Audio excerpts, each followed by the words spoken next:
ನಾವು ಒಳ್ಳೆಯವರಾಗಬೇಕು ಅಂದರೆ ಮೊದಲು ಒಳ್ಳೆಯದನ್ನು ವಿಚಾರ ಮಾಡಲಿಕ್ಕೆ ಕಲಿಬೇಕು. ತಲೆಯಲ್ಲಿ ಒಳ್ಳೆಯ ವಿಚಾರಗಳು ಬಂದು ಅಂದರೆ ಆಮೇಲೆ ನಮ್ಮ ಕೃತಿಯಲ್ಲಿ, ಮಾತುಗಳಲ್ಲಿ, ವ್ಯವಹಾರದಲ್ಲಿ ಪ್ರತಿಯೊಂದರಲ್ಲಿಯೂ ಕೂಡ ಒಳ್ಳೆಯದು ತಾನಾಗೆ ಬರಲಿಕ್ಕೆ ಶುರುವಾಗ್ತದೆ. ಒಳ್ಳೆಯ ವಿಚಾರಗಳು ನಮ್ಮ ತಲೆಯಲ್ಲಿ ಬರಬೇಕು ಅಂದ್ರೆ ಮೊದಲಿಗೆ ಎಲ್ಲಕ್ಕಿಂತಲೂ ಮೊದಲ ಒಳ್ಳೆಯದನ್ನು ಕೇಳೋದು, ಒಳ್ಳೆಯದನ್ನು ನೋಡೋದು. ಅಲ್ಲಿಂದನೇ ತಲೆ ಒಳಗೆ ಹೋಗೋದೆಲ್ಲ. ನೋಡೋದ್ರಿಂದ ಹೋಗ್ತಾವ, ಕೇಳೋದ್ರಿಂದ ಹೋಗ್ತಾವ. ಈ ಪ್ರಪಂಚದೊಳಗೆ ಎರಡೂ ಅದಾವು. ಪ್ರಪಂಚ ಅಂದ್ರೇ ದ್ವಂದ್ವ. ಹಗಲು ರಾತ್ರಿ ಐತಿ, ಸುಖ ದುಃಖ ಐತಿ, ಶೀತ ಉಷ್ಣ ಐತಿ, ಸಜ್ಜನರದಾರ ದುರ್ಜನರು ಅದಾರ, ಶತ್ರುಗಳದಾರ ಮಿತ್ರರದಾರ. ದ್ವಂದ್ವದಿಂದ ಕೂಡಿರುವಂತಹದ್ದು ಪ್ರಪಂಚ ಅಂದ್ರೆ. ಈ ಪ್ರಪಂಚದಲ್ಲಿರುವ ದ್ವಂದ್ವವನ್ನು ದೂರ ಮಾಡಲಿಕ್ಕೆ ಯಾರಿಂದಲೂ ಸಾಧ್ಯ ಇಲ್ಲ. ಇದು ಇರೋದೇ. ನಮಗೆ ಸುಖ ಅಷ್ಟ ಬೇಕು, ದುಃಖ ಬೇಡ ಅಂದ್ರೆ ಬಿಡ್ತದನ? ಅದು ಬರೋದೆ. ನಮಗೆ ಬ್ಯಾಸಿಗೆ ಅಷ್ಟ ಇರಬೇಕು, ಚಳಿ ಬೇಡ ಅಂದ್ರೆ ಬರೋದು. ಏನು ಮಾಡೋಕ್ಕಾಗಂಗಿಲ್ಲ. ಅದಕ್ಕೆ ಬಂದಿರೋ ಚಳಿ ನಮಗೆ ಅಂಟ್ಕೊಳ್ಬಾರ್ದು ಅಂದ್ರೆ ನಾವು ಚಲೋ ಇರ್ಬೇಕು ಅಷ್ಟ. ಸ್ವಲ್ಪ ಸ್ವೆಟ್ರ್ ಹಾಕ್ಕೊಂಡು ಗಟ್ಟಿಮುಟ್ಟ ಅಂದ್ರೆ ತಾನು ಸರಿ ಆಕತಿ. ಅಂದ್ರೆ ಬರುವಂಥದ್ದನ್ನು ನಿಲ್ಲಿಸಲಿಕ್ಕೆ ಯಾರಿಂದಲೂ ಸಾಧ್ಯ ಇಲ್ಲ. ಇರೋದನ್ನು ಇಲ್ಲಂಗೆ ಮಾಡಲಿಕ್ಕೂ ಯಾರಿಂದಲೂ ಸಾಧ್ಯ ಇಲ್ಲ. ಅದರೊಳಗೆ ಒಳ್ಳೆಯದನ್ನು ನೋಡುವಂತಹ, ಒಳ್ಳೆಯದನ್ನೇ ಆಯ್ಕೆ ಮಾಡಿಕೊಳ್ಳುವಂತಹ ಗುಣವನ್ನು ನಾವು ಸಂಪಾದನೆ ಮಾಡ್ಕೋಬೇಕು. ನಾವು ಒಳ್ಳೆಯವರಾಗಬೇಕು, ಜಗತ್ತಿಗೆ ಒಳ್ಳೆಯದನ್ನು ಕೊಡಬೇಕು. ನಾವೇನು ಬಯಸ್ತೀವಿ ಅಂದ್ರೆ ಎಲ್ಲರೂ ನಮಗೆ ಒಳ್ಳೆಯದನ್ನು ಮಾಡಬೇಕು. ಬಯಸಂಗಿಲ್ಲ? ಎಲ್ಲರೂ ನಮಗೆ ಒಳ್ಳೆಯದನ್ನು ಬಯಸಬೇಕು, ಎಲ್ಲರೂ ನಮಗೆ ಒಳ್ಳೆಯದನ್ನು ಮಾಡಬೇಕು ಅಂತ ಬಯಸ್ತೀವಿ. ಹೌದಾ? ಎಲ್ಲರೂ ನಮಗೆ ಒಳ್ಳೆಯದನ್ನು ಬಯಸಬೇಕು, ಎಲ್ಲರೂ ನಮಗೆ ಒಳ್ಳೆಯದನ್ನು ಮಾಡಬೇಕು ಅಂದ್ರೆ ಮೊದಲು ನೀ ಒಳ್ಳೆಯದನ್ನು ಬಯಸಬೇಕು ಇನ್ನೊಬ್ಬರಿಗೆ. ಯಾಕೆ ಅಂದರೆ ಪ್ರಪಂಚ ಅಂದ್ರೆ ಗೋಡೆ ಇದ್ದಂಗೆ. ಅದು ನೀನೊಂದು ಚೆಂಡನ್ನು ಗೋಡೆಗೆ ಎಂಥ ಚೆಂಡು ಒಗಿತೀಯೋ ಅದೇ ಚೆಂಡು ವಾಪಸ್ ಬರ್ತದೆ. ಏನು ಕೊಡ್ತೀವೋ ಅದನ್ನೇ ನಾವು ಪಡ್ಕೋತೀವಿ. ಪ್ರಕೃತಿ ನಿಯಮ ಇದು. ನಾವು ಕೊಡೋದೊಂದು, ನಮಗೆ ಸಿಗೋದೊಂದು ಹಿಂಗಿಲ್ಲ. ನಾವೇನು ಕೊಡ್ತೀವೋ ಅದೇ ನಮಗೆ ವಾಪಸ್ ಸಿಗ್ತದೆ. ಈ ಪ್ರಕೃತಿಯ ನಿಯಮವನ್ನು ಧಿಕ್ಕರಿಸಲಿಕ್ಕೆ, ದಾಟಲಿಕ್ಕೆ ಯಾರಿಂದಲೂ ಸಾಧ್ಯ ಇಲ್ಲ. ಯಾವ ಬೀಜ ಭೂಮಿಯಾಗ ಬಿತ್ತೀವೋ ಅದೇ ಬೆಳೆ ನಮಗೆ ಸಿಗೋದು. ನೀವು ಬೇವಿನ ಬೀಜ ಬಿತ್ತಿದ್ರೆ ಬೇವಿನ ಗಿಡನೇ ಬರೋದು, ಹುಟ್ಟೋದು, ಬೇವಿನ ಬೀಜನೇ ನಮಗೆ ವಾಪಸ್ ಸಿಗೋದು. ಮಾವಿನ ಬೀಜ ಹಾಕಿದರೆ ಮಾವಿನ ಹಣ್ಣು ಸಿಗ್ತದೆ. ನಮ್ದು ಎಲ್ಲರದು ಪ್ರಯತ್ನ ಹೆಂಗೈತೆ ಗೊತ್ತೇನು? ಬಿತ್ತೋದು ಬೇವಿನ ಬೀಜ, ಬಯಸೋದು ಮಾವಿನ ಹಣ್ಣು. ಎಲ್ಲೇರು ಸಿಗಕ್ಕೆ ಸಾಧ್ಯತೆ ಏನ್ರಿ? ಸಿಗ್ತೈತೆ? ಏನು ಬಿತ್ತಿರೋ ಅದೇ ಬರೋದು. ಮಾವಿನ ಹಣ್ಣು ಬೇಕಂದ್ರೆ ಬೀಜ ಯಾವ್ದು ಹಾಕಬೇಕು? ಮಾವಿನ ಬೀಜನೇ ಬಿತ್ತಬೇಕು. ನಮಗೆಲ್ಲರೂ ಒಳ್ಳೆಯದನ್ನು ಬಯಸಬೇಕು ಅಂದರೆ ನಾವೇನು ಮಾಡಬೇಕು? ಎಲ್ಲರಿಗೂ ಒಳ್ಳೆಯದನ್ನು ಬಯಸಬೇಕು. ಈ ಒಳ್ಳೆಯದನ್ನೋದು ಹೆಂಗಿರಬೇಕು ಅಂದ್ರೆ ಒಳ್ಳೆಯದನ್ನು ಮಾಡಿದವರಿಗೆ ಮಾತ್ರ ಒಳ್ಳೆಯದನ್ನು ಬಯಸೋದಲ್ಲ, ಒಳ್ಳೆಯದನ್ನು ಬಯಸೋದು ನಮ್ಮ ಸ್ವಭಾವ ಆಗಬೇಕು. ಕೆಟ್ಟದ್ದು ಮಾಡಿದವರಿಗೂ ಕೂಡ ಒಳ್ಳೆಯದನ್ನು ಬಯಸುವಂಥ ಗುಣ ನಮ್ಮಲ್ಲಿ ಬರಬೇಕು. ಉಪಕಾರಿಷು ಯ ಸಾಧು ಸಾಧುತ್ವೇ ತಸ್ಯ ಕೋ ಗುಣ. ಸುಭಾಷಿತಕಾರ ಬರೀತಾನೆ, ಉಪಕಾರಿಷು ಯಃ ಸಾಧು ಸಾಧುತ್ವೇ ತಸ್ಯ ಕೋ ಗುಣ, ಅಪಕಾರಿಷು ಯಃ ಸಾಧು ಸಸಾಧು ಸದ್ವಿರುಚ್ಯತೆ, ಸಸಾಧು ಸದ್ವಿರುಚ್ಯತೆ. ನಮಗೆ ಒಳ್ಳೆಯದನ್ನು ಮಾಡೋರಿಗೆ, ನಮಗೆ ಉಪಕಾರ ಮಾಡುವವರಿಗೆ ನಾವು ಒಳ್ಳೆಯವರಾಗಿರೋದೇನು ಬಹಳ ದೊಡ್ಡ ಒಳ್ಳೆಯದಲ್ಲ ಅಂತ. ಅದೇನು ದೊಡ್ಡ ಒಳ್ಳೆಯತನ? ಅವನು ಮಾಡಿರ್ತಾನೆ, ನಾವು ಮಾಡಿರ್ತೀವಿ ಅಷ್ಟೇ. ವ್ಯವಹಾರ ಆಯ್ತದು. ಉಪಕಾರ ಮಾಡಿದವನಿಗೆ ಉಪಕಾರ ಮಾಡೋದೇನೈತಲ್ಲ ವ್ಯವಹಾರ. ಅವನು ಉಪಕಾರ ಮಾಡ್ಯಾನ, ನಾವು ಉಪಕಾರ ಮಾಡಕತ್ತೀವಿ, ವ್ಯವಹಾರ ಆಯಿತು. ಆದರೆ ನಿಜವಾದ ಸಾಧು ಯಾರು ಅಂದ್ರೆ, ಅಪಕಾರ ಮಾಡಿದವರಿಗೂ ಯಾರು ಉಪಕಾರ ಮಾಡ್ತಾರೋ ಅವರು ನಿಜವಾದ ಸಾಧುಗಳು ಅಂತ ಬರೀ. ಅಪಕಾರಿಷು ಯಹ ಸಾಧು ಸಸಾಧು ಸದ್ವಿರುಚ್ಯತೆ. ಅವನು ನಿಜವಾಗಿರುವಂಥ ಸಾಧು. ಯೇಸು ಕ್ರಿಸ್ತನನ್ನು ಶಿಲುಬೆಗೆ ಏರಿಸ್ತಾ ಇದ್ರು, ನಿಮಗೆಲ್ಲ ಗೊತ್ತದ. ಶಿಲುಬೆಗೆ ಏರಿಸೋದು ಅಂದ್ರೆ ಏನು ಗೊತ್ತನು? ಕಂಬಕ್ಕೆ ನಿಲ್ಲಿಸಿ ಕಾಲಿಗೆ, ಕೈಗೆ, ತೆಲಿಗೆ, ಮೊಳಕಾಲಿಗೆ ಮಳಿ ಹೊಡೆಯೋದು. ಎಷ್ಟು ನೋವು ಹಾಕಿರ್ಬೇಕು? ಅವ್ರ ಕಾಲಿಗೆ ಮಳಿ ಹೊಡೆಯೋದು, ಸುತ್ತಿಗೆ ತಗೊಂಡು ಮಳಿ ಹೊಡೆಯೋದು, ಕೈಗಳನ್ನು ಅಗಲು ಮಾಡಿ ಕೈಗೆ ಮಳಿ ಹೊಡೆಯೋದು, ತಲೆಗೆ ಮಳಿ ಹೊಡೆಯೋದು. ಎಷ್ಟು ನೋವು ಹಾಕಿರ್ಬೇಕು ಒಳಗಡೆಗೆ? ಇಷ್ಟೆಲ್ಲ ನೋವು ಕೊಡ್ತಾ ಇದ್ದರೂ ಕೂಡ ಕ್ರಿಸ್ತ ಏನು ಹೇಳ್ತಿದ್ದ ಅಂದರೆ, ಯೇಸು ಕ್ರಿಸ್ತ, ಇವರು ಏನು ಮಾಡ್ತಾ ಇದ್ದಾರೆ ಅನ್ನೋದು ಇವ್ರಿಗೆ ಗೊತ್ತಿಲ್ಲ. ಪರಮಾತ್ಮ ಇವರು ಏನು ಮಾಡ್ತಾರೋ ಅದರ ಪ್ರತಿಫಲವನ್ನು ಅವರೇ ಪಡ್ಕೋತಾರೆ ಅನ್ನೋದು ಇವ್ರಿಗೆ ಗೊತ್ತಿಲ್ಲ. ಆದರೆ ನನ್ನದೊಂದು ಪ್ರಾರ್ಥನೆ ಏನು ಅಂದರೆ, ನಿನಗೆ ನನ್ನ ಮೇಲೆ ನಿಜವಾದ ಕರುಣೆ ಇತ್ತು ಅಂದರೆ ಇವರನ್ನು ಕ್ಷಮಾ ಮಾಡು ಪರಮಾತ್ಮ ಅಂತ ದೇವ್ರನ್ನ ಕೇಳ್ಕೊತಿದ್ದೆ. ಕ್ಷಮಾ ಮಾಡು ಇವ್ರನ್ನ ಅಂತ ಕೇಳ್ಕೊತಿದ್ದೆ ಅಂತ. ಯಾರು ಸಾಧುಗಳು? ಇಂಥವ್ರು ಸಾಧುಗಳು. ನೆರ್ಮನೆಯವರು ತಮ್ಮ ಅಂಗಳ ಕಸ ತಂದು ನಮ್ಮ ಅಂಗಳದಾಗ ಹಾಕಿದ್ರು ಅಂದ್ರೆ ನಾವೇನು ಮಾಡೋದು? ನಮ್ಮ ಅಂಗಳ ಕಸ ತಗೊಂಡು ಅವ್ರ ಅಂಗಳದಾಗ ಹಾಕೋದು. ಇದೇನು ದೊಡ್ಡ ಸಾಧುದ? ಇದು ಸಾಧನೆನೂ ಅಲ್ಲ, ಸಾಧುತ್ವನೂ ಅಲ್ಲ. ಅವ್ರು ಹಾಕೊಲ್ರಕ್ಕ. ನಮ್ಮ ಮನೆಯೊಳಗಿನ ಕಸ ತೆಗೆದು, ಅಂಗಳದನ ಕಸ ತೆಗೆದು, ಪಂಚಾಯತಿ ಡಬ್ಬ ಇರುತ್ತಲ್ಲ, ಎಲ್ಲಿ ಇಟ್ಟಿರ್ತಾರಲ್ಲ, ಅದನ್ನೆಲ್ಲ ತೊಗೊಂಡೋಗಿ ಅಲ್ಲಿ ಹಾಕಿದ್ರಿ ಅಂದರೆ ನೀವು ಸಾಧುಗಳು, ಒಳ್ಳೆಯವ್ರು. ನಾವು ಎಷ್ಟು ದಿನ ಹಾಕ್ತಾನವ? 1 ದಿವಸ ಹಾಕ್ತಾನ, 2 ದಿವಸ ಹಾಕ್ತಾನ, 3 ದಿವಸ ಹಾಕ್ತಾನ. ಕೊನೆಗೆ 1 ದಿವಸ ಅವಾಗ ಪಶ್ಚಾತ್ತಾಪ ಆಗತ್ತೆ. ಎಷ್ಟು ಒಳ್ಳೆಯವದಾನ, ಅವನಿಗೆ ಹಿಂಗೆ ಮಾಡಕತ್ತೀನಲ್ಲ ನಾನು, ದೇವ್ರು ನನಗೆ ಕ್ಷಮಿಸಂಗಿಲ್ಲ ಅಂತ ಪಶ್ಚಾತ್ತಾಪ ಅವನಿಗೆ ಆಗುತ್ತೆ. ಅವಾಗ ಅವ ತನ್ನ ಅಂಗಳದನ ಕಸ ನಿಮ್ಮ ಅಂಗಳದಾಗ ಹಾಕಂಗಿಲ್ಲ, ನಿಮ್ಮ ಅಂಗಳದನ ಕಸನೂ ತೊಗೊಂಡು ಹೋಗಿ ತಾನು ಡಬ್ಬೆಗೆ ಹಾಕ್ತಾನೆ. ಅಂದರೆ ನಮ್ಮ ಒಳ್ಳೆಯತನದಿಂದ ಇನ್ನೊಬ್ಬರಿಗೆ ಒಳ್ಳೆಯತನವನ್ನು ಕಲಿಸೋದೇನೈತಲ್ಲ, ಅದು ನಿಜವಾಗಿರುವಂಥ ಒಳ್ಳೆಯತನ. ಅದನ್ನು ನಾವು ರೂಢಿಸ್ಕೊಂಡಾಗ, ಕೊನೆಗೊಂದು ಮಾತು ಹೇಳಿದ್ರಲ್ಲ ಅಂದಾನ ಶಾಸ್ತ್ರಿ, ಒಳ್ಳೆಯವರಾಗಿ ಸಾಯ್ಬೇಕಂತ. ಇದು ಒಳ್ಳೆಯವರಾಗಿ ಸಾಯೋದು ಹೆಂಗೆ ಮಾಡಿದಾಗ. ಮತ್ತು ಅವ ಒಂದು ಹೊಡೆದ, ನಾವೊಂದು ಹೊಡೆದೇವು, ಅವ ಒಂದು ಬೈದ, ನಾವು ಒಂದು ಬೈದ್ವಿ. ಹಿಂಗೆ ಮಾಡ್ಕೋತ ಹೋದ್ರೆ ಒಳ್ಳೆಯತನ ಎಲ್ಲಿ ಉಳಿತದ?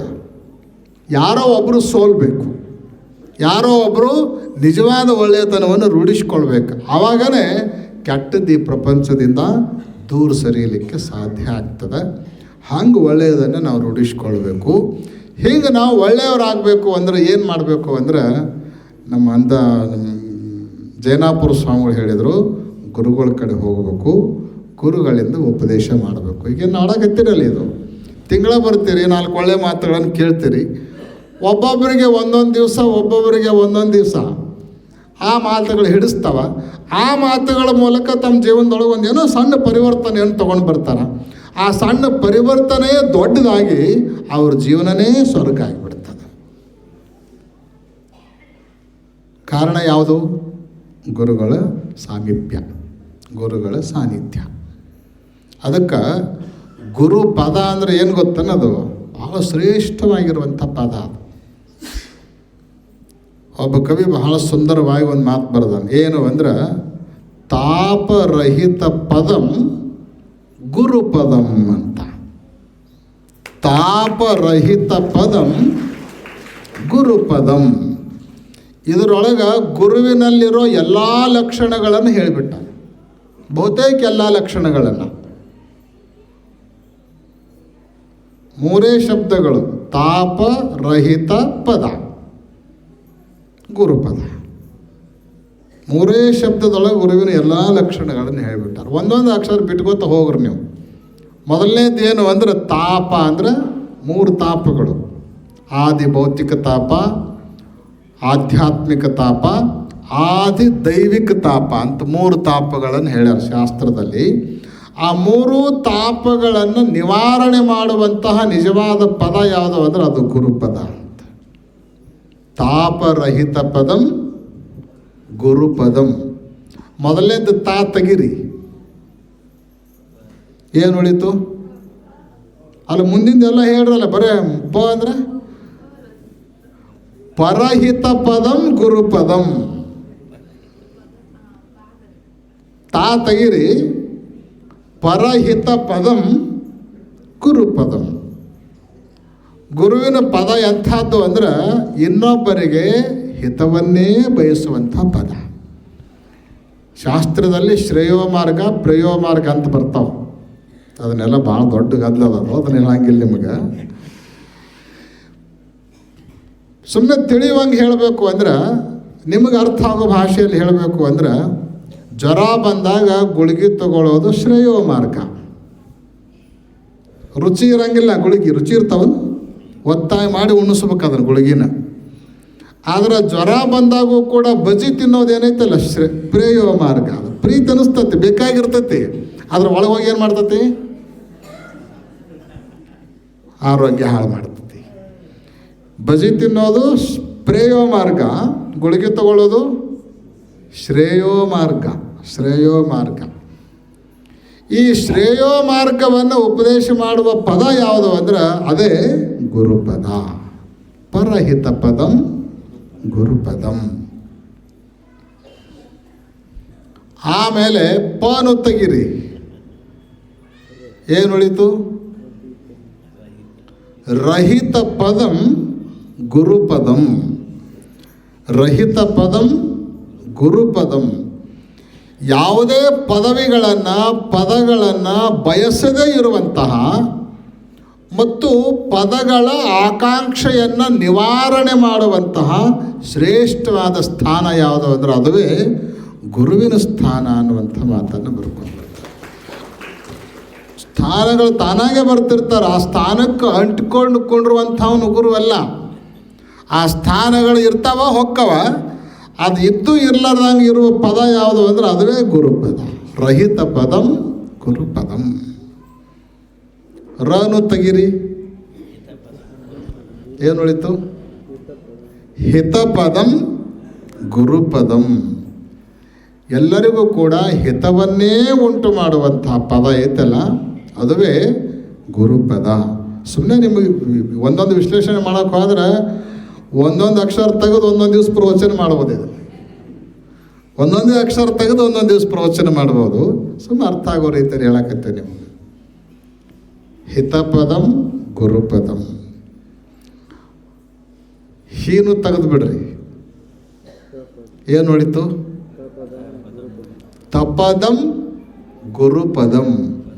ತಪದ ಅಂದ್ರೆ ತಪಃ ದದಾತಿ ಇತಿ ತಪದ. ತಪಃ ದದಾತಿ ಇತಿ ತಪದ. ತಪವನ್ನು ಯಾರು ಕೊಡ್ತಾರೋ, ಧಾರೆ ಎರಿತಾರೋ ಅವರು ಗುರುಸ್ಥಾನದಲ್ಲಿರುವಂಥವರು. ತಪಸ್ಸಂದ್ರೆ ಏನು? ತಿತಿಕ್ಷಾ ಗುಣವನ್ನು ಅಳವಡಿಸಿಕೊಳ್ಳೋದೇ ತಪಸ್ಸು. ತಿತಿಕ್ಷಾ ಗುಣವನ್ನು ಅಳವಡಿಸಿಕೊಳ್ಳೋದು. ದ್ವಂದ್ವಗಳಲ್ಲಿ ಸಹಿಷ್ಣುತಾ ಮನೋಭಾವನೆಯನ್ನು ಇರಿಸಿಕೊಳ್ಳೋದೇ ತಪಸ್ಸು. ದೇವರ ಬರುವಿಕೆಗಾಗಿ ತನ್ನೆಲ್ಲವನ್ನು ಬದುಕಿತ್ತಿ ಸರ್ವ ಸಮರ್ಪಣ ಮನೋಭಾವದಿಂದ ಕಾಯುವುದೇ ತಪಸ್ಸು. ಇಂಥ ತಪಸ್ಸನ್ನು ಯಾರು ಕೊಡ್ತಾರ? ಗುರುವೇ ಕೊಡ್ತಾನೆ. ನಿಮಗೆ ಲಿಂಗ ಕೊಡ್ತಾನ, ಮುಂಜಾನೆ ಎದ್ದ ಕೂಡಲೇ ಸ್ನಾನ ಮಾಡ್ಲಿಕ್ಕೆ ಹೇಳ್ತಾನ, ಪೂಜೆ ಮಾಡ್ಲಿಕ್ಕೆ ಹೇಳ್ತಾನ, ಜಪ ಮಾಡ್ಲಿಕ್ಕೆ ಹೇಳ್ತಾನ. ಯಾರು ಹೇಳ್ತಾರೆ? ಗುರುಗಳೇ ಹೇಳ್ತಾನೆ. ಈಗ ನಾವು ಈರಣ್ಣನ ದೇವಸ್ಥಾನದ ಮಹಾಕುಂಭಾಭಿಷೇಕದ ನೆಪದಿಂದ 1 ತಿಂಗಳೆಲ್ಲ ತಿರುಗಾಡಕತ್ತೀವಿ. ಎದ್ರ ಸಲುವಾಗಿ? ವೀರಭದ್ರೇಶ್ವರನ ದೇವಸ್ಥಾನಕ್ಕೆ ಸಾನ್ನಿಧ್ಯಕ್ಕೆ ಬರುವ ಎಲ್ಲ ಭಕ್ತರ ಕೊರಳಾಗ ಲಿಂಗ ಇರಬೇಕು ಅನ್ನೋ ಸಲುವಾಗಿ ತಿರುಗಾಡಕತ್ತೀವಿ. ಲಿಂಗ ಕಟ್ಟಕ್ಕೆ ತಿರುಗಾಡಕತ್ತೀವಿ. ಏನು ನೀವು ಲಿಂಗ ಕಟ್ಕೊಂಡ್ರೆ ನಮಗೆ ಪುಣ್ಯ ಬರೋದೈತೆ? ಏನಿಲ್ಲ, ನಿಮಗೆ ಒಳ್ಳೇದಾಗೋದದ. ನಿಮಗೆ ಒಳ್ಳೇದಾಗ್ಬೇಕು ಅನ್ನೋದ್ರ ಸಲುವಾಗಿ ಈ ಕಾರ್ಯಕ್ರಮವನ್ನು ಹಮ್ಮಿಕೊಂಡಿದ್ದು. ಮಾರ್ಚ್ 1ರಿಂದ 6 ಇಲ್ಲೇ ಕೂತ್ಕೊಂಡು ಮಾಡಿ ಮುಗಿಸ್ಬೋದಾಗಿತ್ತು. 1 ತಿಂಗಳು ನಾವು ತಿರುಗಾಡಿ ಇವ್ರು ಶಾಸ್ತ್ರಿಗಳಿಗೆಲ್ಲ ಕಿರಿಕಿರಿ ಮಾಡಿ ಅವ್ರನ್ನೆಲ್ಲ ಮನೆ ಬಿಡಿಸಿ ಕರ್ಕೊಂಡು ಬಂದು ಊರು ತಿರುಗಾಡಕ್ಕೆ ಹಚ್ಚಿ 15 ದಿವಸದ ದಾನಮ್ಮನ ಪುರಾಣ ಹಚ್ಚಿ ಇಷ್ಟೆಲ್ಲ ಗದ್ದಲ ಮಾಡೋ ಅವಶ್ಯಕತೆ ಏನದ? ಎದ್ರ ಸಲುವಾಗಿ ಅಂದ್ರೆ ಲೋಕ ಕಲ್ಯಾಣ ಆಗಬೇಕು, ಜನರಲ್ಲಿ ಸಹನ ಶಕ್ತಿ ಬರಬೇಕು, ತಪಸ್ಸು ಮಾಡುವಂತಹ ತಡ್ಕೊಳ್ಳೋ ಶಕ್ತಿಯನ್ನು ಗಳಿಸಿಕೊಳ್ಬೇಕು, ಒಳ್ಳೆಯ ದಾರಿಯಲ್ಲಿ ಸಾಗಬೇಕು ಅನ್ನೋದರ ಸಲುವಾಗಿ ತಪದಂ ಗುರುಪದಂ, ತಪಸ್ಸನ್ನು ಉಂಟು ಮಾಡುವಂತಹ ಕೊಡುವಂಥವು. ತಾನು ತೆಗಿರಿ, ಏನು ಉಳಿತು? ಪದಂ ಗುರುಪದಂ. ಪ್ರಪಂಚದೊಳಗೆ ಎಲ್ಲಕ್ಕಿಂತಲೂ ಶ್ರೇಷ್ಠವಾದ ಪದ ಯಾವುದು ಅಂದರೆ ಅದು ಗುರುಪದ ಅಂತ ಹೇಳ್ತಾರೆ. ಪದ ಅಂದರೆ ನಿಜವಾದ ಪದನೇ ಗುರುಪದ, ಗುರುವಿನ ಪದವಿನೇ ನಿಜವಾದ ಪದವಿ. ಶಿವ ಕೂಡ ಜಗತ್ತಿನೊಳಗೆ ಎಲ್ಲಕ್ಕಿಂತಲೂ ಯಾರು ದೊಡ್ಡವರು ಅಂದರೆ ನ ಗುರೋರಧಿಕಂ ನ ಗುರೋರಧಿಕಂ ನ ಗುರೋರಧಿಕಂ ಶಿವಶಾಸನತಃ ಶಿವಶಾಸನತಃ ಅಂತ ಹೇಳಿದ್ದಾರೆ. ಅದಕ್ಕೆ ನಿಜವಾದ ಪದವಿ ಯಾವುದು ಅಂದರೆ ಅದು ಗುರು ಪದವೇ ನಿಜವಾದ ಪದ ಅನ್ನುವಂಥ ಮಾತನ್ನು ಅದರಲ್ಲಿ ಹೇಳ್ಕೊಂಡು ಬಂದಿದ್ದಾರೆ. ಹೀಗ ತಾಪರಹಿತ ಪದಂ ಗುರುಪದಂ ಅನ್ನೋದರಲ್ಲೇ ಗುರುವಿನ ಎಲ್ಲ ಲಕ್ಷಣಗಳು ಕೂಡಿಕೊಂಡಿದ್ದಾವೆ. ಅಂತಹ ಶ್ರೇಷ್ಠ ಗುರುವಿನ ಸಾಮೀಪ್ಯವನ್ನು ಸಾನ್ನಿಧ್ಯವನ್ನು ಯಾರು ಪಡ್ಕೊಳ್ತಾರೋ ಅವರಲ್ಲಿ ಒಳ್ಳೆಯದನ್ನು ನೋಡುವಂತಹ, ಒಳ್ಳೆಯದನ್ನು ಕೇಳುವಂತಹ, ಒಳ್ಳೆಯದನ್ನು ಮಾಡುವಂತಹ, ಆಮೇಲೆ ಕೊನೆಗೆ ಒಳ್ಳೆಯವರಾಗಿಯೇ ಸಾಯುವ ಸಿದ್ಧಿ ಅವರಿಗೆ ಲಭಿಸ್ತದ ಅನ್ನುವಂಥದ್ದು ಇವತ್ತಿನ ಒಟ್ಟು ಕಾರ್ಯಕ್ರಮದ ಸಾರ ಅನ್ನುವಂಥ ಮಾತುಗಳನ್ನು ವ್ಯಕ್ತ ಮಾಡ್ತಾ